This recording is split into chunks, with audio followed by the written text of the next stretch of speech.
Presiden Joko Widodo menghadiri acara Proyeksi Ekonomi 2017 yang diselenggarakan Institute for Development of Economic and Finance Indef. Kita segera bergabung ke Hotel Fairmont Jakarta untuk mendengarkan pidato Presiden.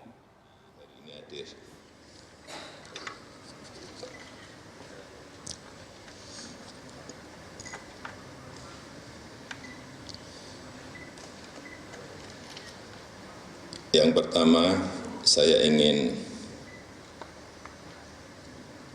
menanggapi sedikit mengenai saran dari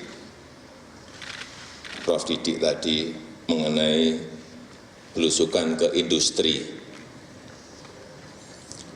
Saya perlu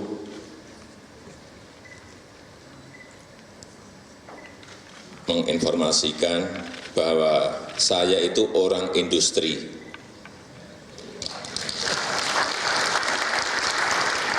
Pelaku industri yang sudah 24 tahun bergerak di situ dan juga betul-betul pekerja di industri di situ.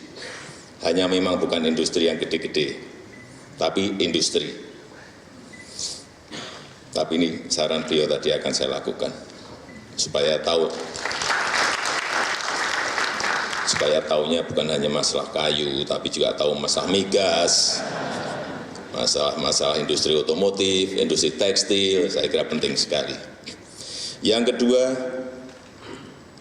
yang berkaitan dengan kondisi ekonomi makro Indonesia secara umum. Saya kira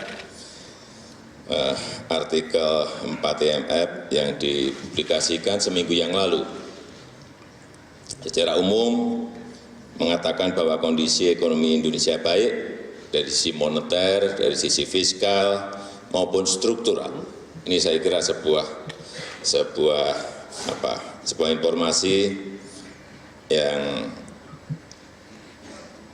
baik, tapi juga kita nggak usah senang dulu dengan hal-hal seperti ini.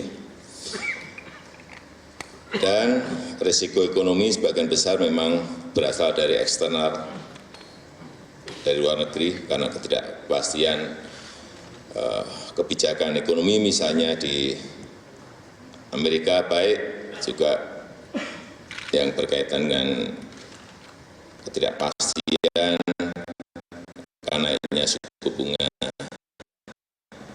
Fed dan juga melemahnya ekonomi Tiongkok yang saya kira sudah tahu semuanya. Tapi menurut saya yang penting apa yang harus kita kerjakan. Inilah saya kira hal-hal yang harus kita sikapi dengan rasa tekanan negara sama. Kepala negara, kepala pemerintahan, kalau nggak ada yang beda, sama semuanya. Melemahnya pertumbuhan ekonomi, sulitnya mencari investasi, mencari arus uang masuk, saya kira problemnya hampir mirip-mirip. Oleh sebab itu, negara kita yang paling penting menurut saya, yang ingin kita kerjakan adalah menarik investasi yang sebesar-besarnya ke negara kita. Saya sudah memberikan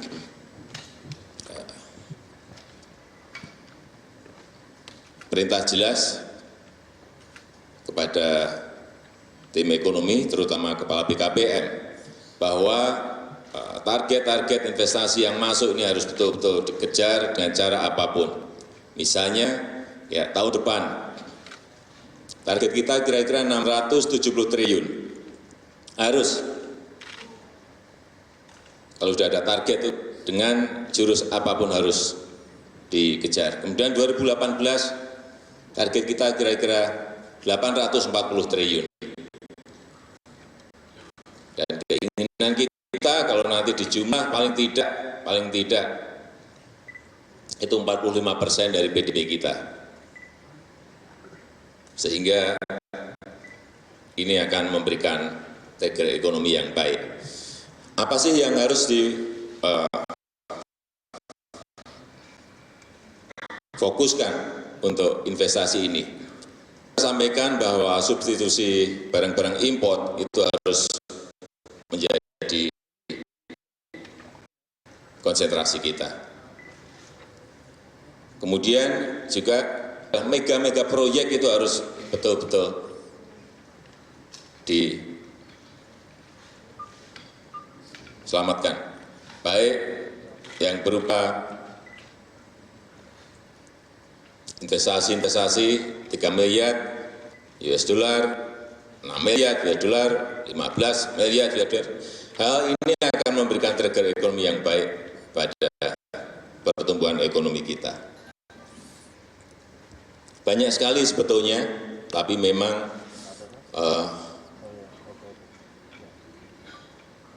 untuk memberikan kepercayaan, untuk memberikan kepastian kepada investor sekarang ini juga tidak gampang, tidak seperti yang dulu-dulu.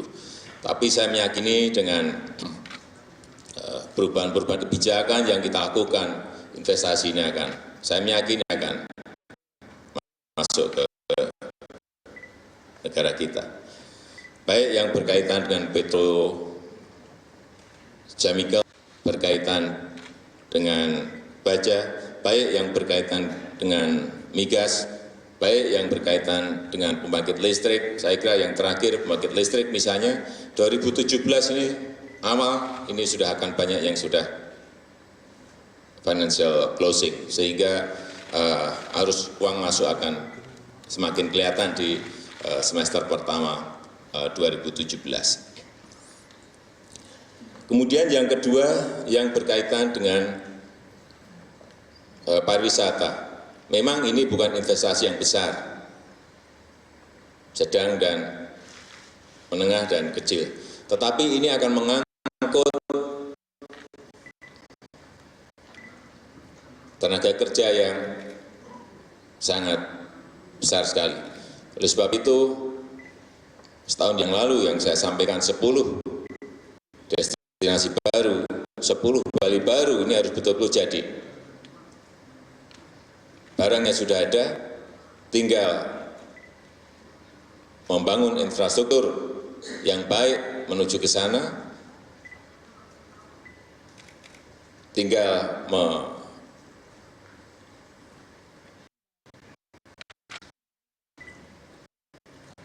membangun produk-produk supporting, juga hal yang berkaitan dengan membangun positioningnya, membangun diferensiasinya, membangun kemasannya, kemudian membangun brandnya, dan menggerakkan promosinya secara besar-besaran.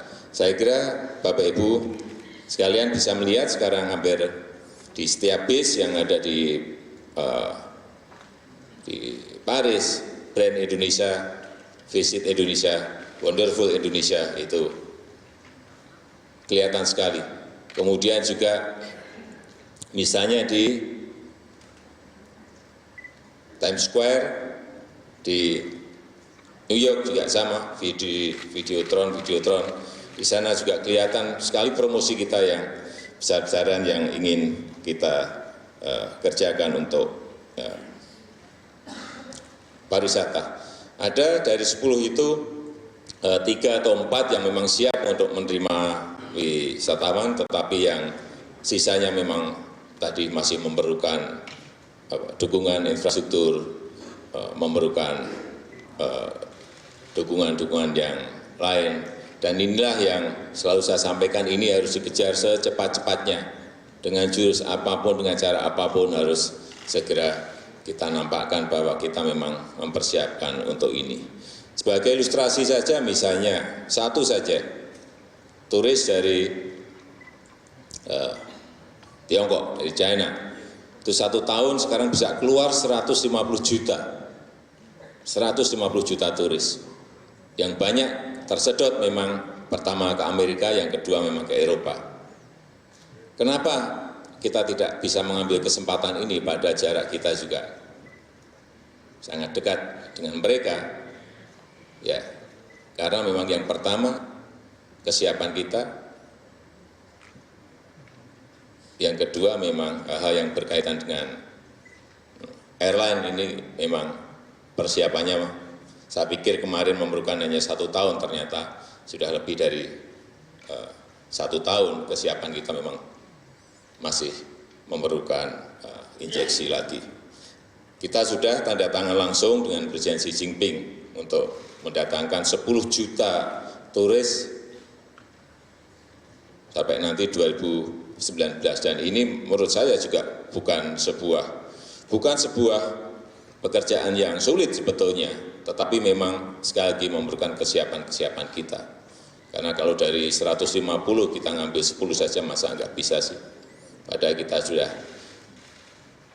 sign dengan pemerintah China dan mereka menyiapkan 9 provinsi, 9 airport yang bisa didatangi oleh RN kita yang bisa menarik turis dari China. Karena dengan ini saya kira nanti yang akan mendapatkan manfaat adalah rakyat banyak di bidang pariwisata ini. Yang ketiga yang berkaitan dengan financial inclusion, yang berkaitan dengan tabungan nasional. Ini penting sekali karena setiap investasi membutuhkan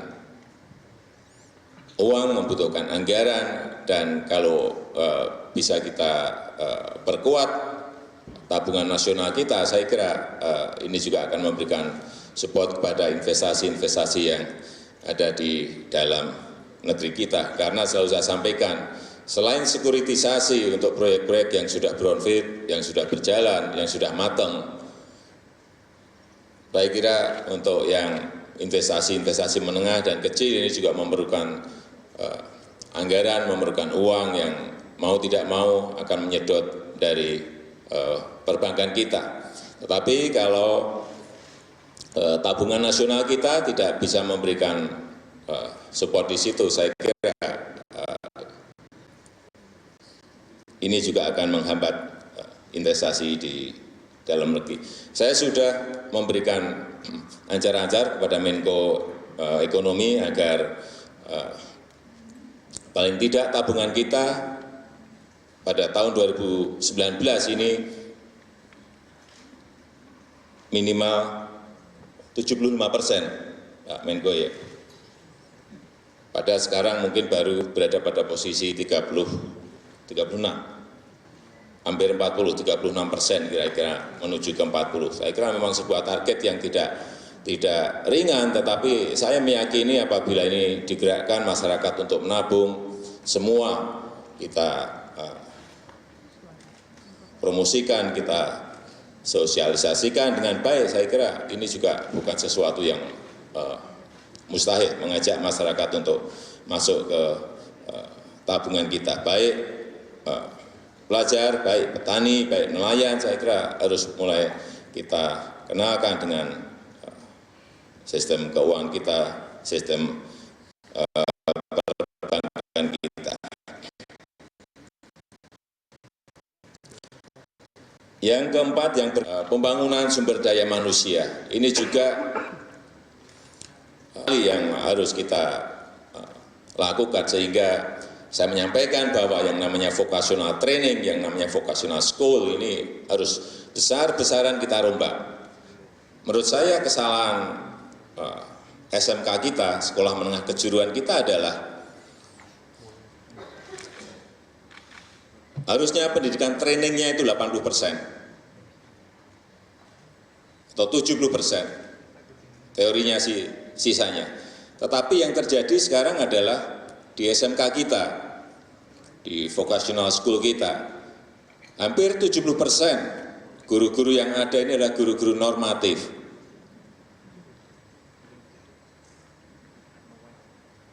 Guru-guru normatif itu yang berkaitan dengan pendidikan, misalnya PPKN, PMP, sejarah, kemudian mungkin bahasa Indonesia, kimia, matematika, dan pelatihannya justru yang trainernya, pelatihnya, ini justru nggak ada, hampir paling-paling 20%. Kalau saya bandingkan dengan Jerman dan Korea Selatan, perbedaannya di situ. Sehingga pekerjaan besar bagi Mendikbud untuk membalikkan agar 30 menjadi 70.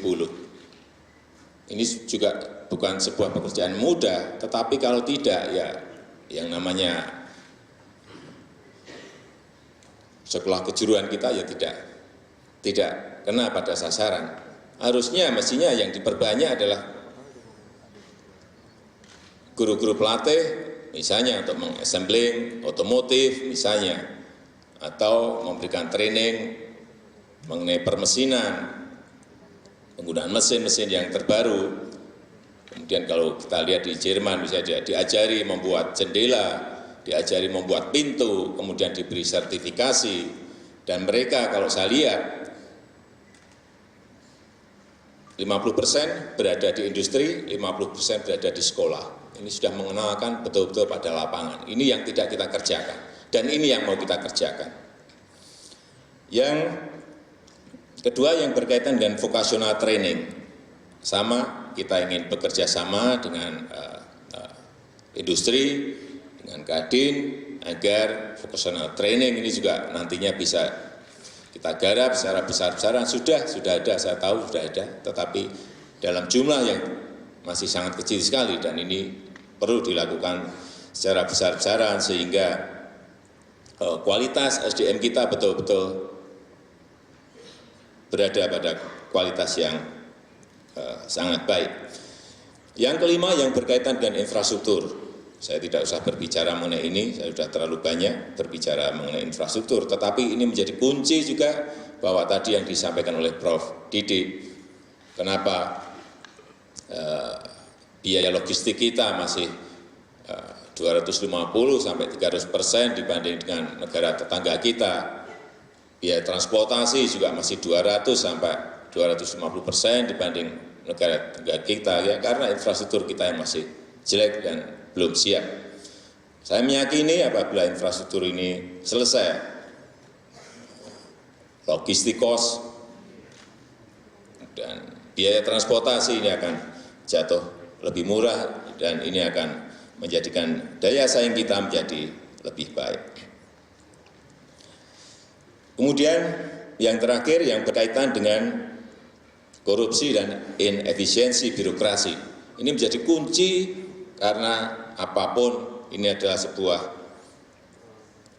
pekerjaan yang tidak mudah, tetapi saya meyakini dengan paket-paket kebijakan baik di bidang ekonomi maupun di bidang hukum, inilah nanti yang akan memberikan dorongan untuk pengurangan korupsi dan inefisiensi birokrasi kita.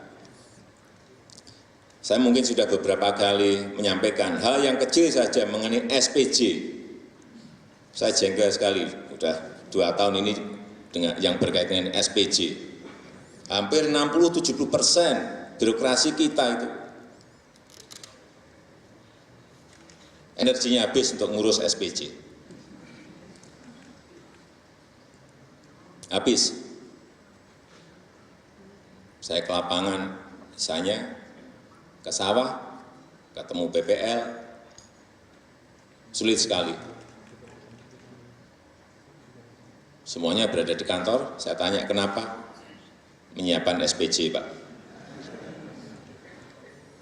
Di PU juga sama, kenapa tidak ada pengawas proyek yang rutin ada di lapangan? Kualitas jalan, kualitas jembatan, sama. Ngelembur-ngelembur memang, sampai tengah malam memang. Tapi saya tanya lagi, ini pada ngerjain apa? SPJ, Pak. Guru, kepala sekolah juga sama. Sampai malam-malam, tengah malam. Saya pikir ini menyiapkan kegiatan belajar mengajar anak. Sama, ternyata juga mengerjakan SPJ.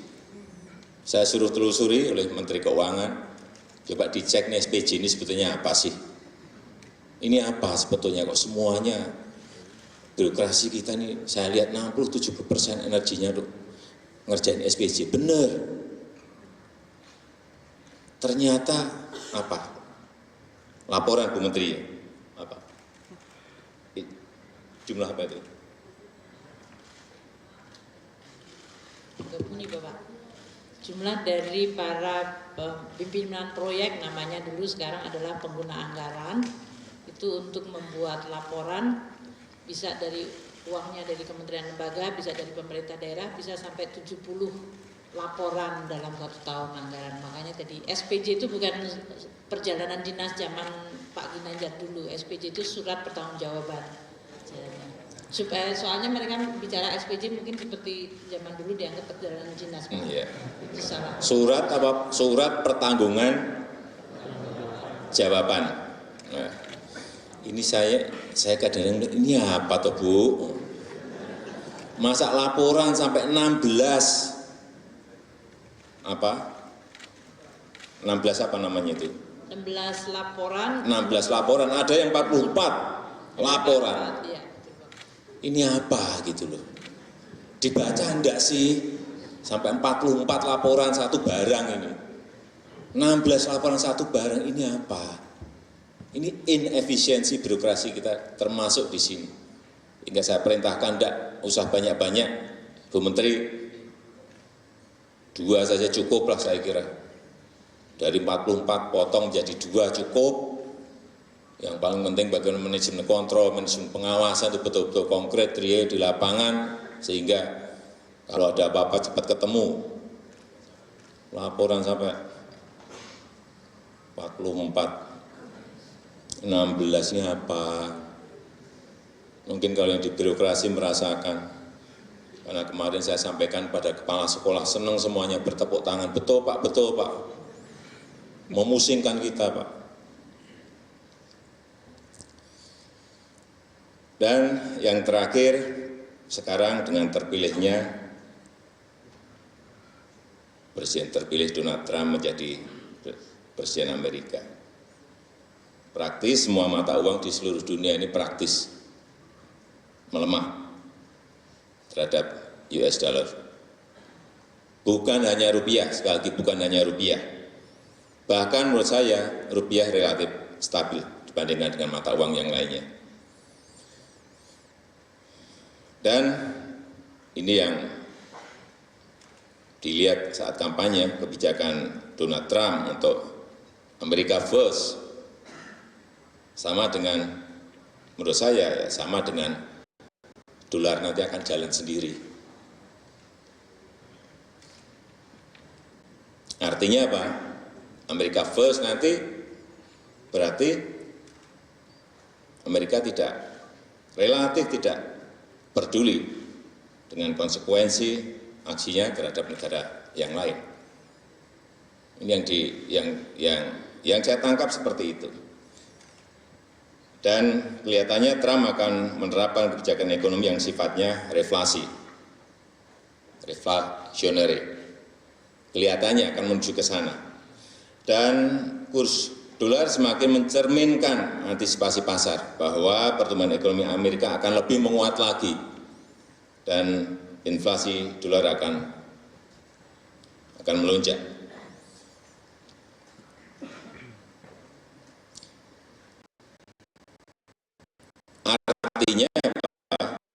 Artinya bahwa kurs rupiah dolar semakin tidak mencermin ekonomian Indonesia. Ini kita selalu anunya ke sana terus. Padahal bukan cerminan fundamental ekonomi Indonesia. Melainkan semakin mencerminkan, menurut saya, semakin mencerminkan kebijakan ekonomi Amerika yang tadi saya sampaikan, jalan sendiri tadi. Jadi jangan dibawa persepsi nantinya setelah ini, masih kita bawa persepsi itu pada dolar. Mestinya tidak seperti itu. Maaf kalau saya salah. Tapi yang saya lihat mestinya tidak seperti itu. Karena ekspor kita ke Amerika kurang lebih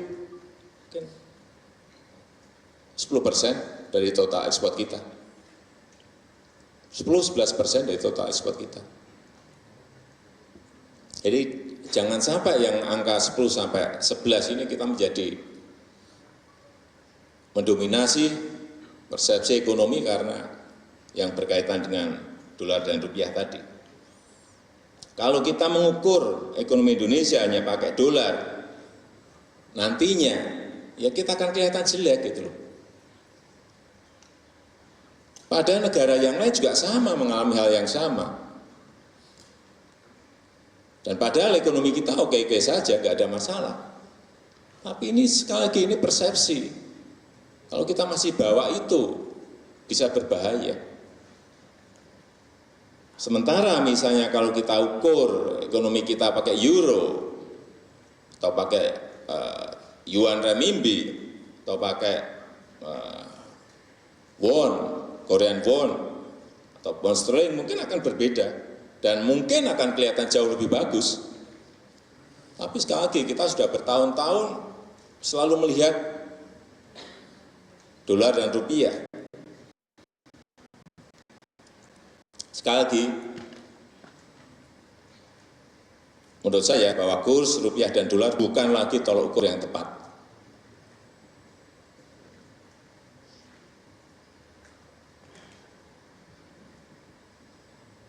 Dan harusnya kurs yang relevan adalah kurs rupiah melawan mata uang mitra dagang kita, terutama mitra dagang terbesar kita. Kalau mitra dagang kita Tiongkok yang besar, ya kursnya rupiah renminbi yang relevan. Mestinya seperti itu. Kalau mitra dagang kita Jepang, ya kursnya kurs rupiah yen. Sekali lagi, karena Amerika hanya 9-10% dari total perdagangan kita. Dan kalau Tiongkok malah angka yang ada di saya 15,5% dari total perdagangan kita. Eropa 11,4%, Jepang 10,7%.